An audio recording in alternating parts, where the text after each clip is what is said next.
খবর পেলাম আমার বিধানসভার শান্তিনগর বাজার দুর্গাপুর জিপি কিছু লোক রাত্রেবেলা অসুস্থ হয়, বমি এবং যেটা বলে পেট খারাপ আর কি, ডায়রিয়ার মতোই অনেকটা। যাই হোক, শুনে আমি হসপিটালে আসলাম, আমাদের কল্যাণপুর সিএসসি সেন্টারে। এখানে ডাক্তার সাহেবদের সঙ্গে কথা বললাম, পেশেন্টদের সাথে কথা বললাম। একটা পাড়ার মধ্যে এমনই 25-30 জন বা একটু বেশিও হতে পারে, প্রায়েরই হয়তো রাত্রে বা ভোর রাত্রে বা সকালবেলা সেটা দেখা দেয়।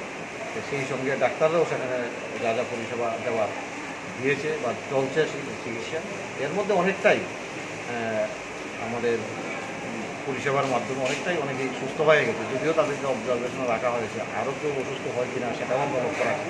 সমস্ত রকম সেখানে ব্যবস্থা রাখা হয়েছে এবং পরবর্তী সময়েও আমরা ডাক্তারের সঙ্গে কথা বলে এখানে একটা মেডিকেল ক্যাম্প করানো যায় কিনা বা কি কেন হলো, কারণ যতটুকু খবর নিয়েছি সেখানে বিবাহ বা কোনো ধরনের অনুষ্ঠানও ছিল না, হঠাৎ করে একটা পাড়ার মধ্যে এই ধরনের।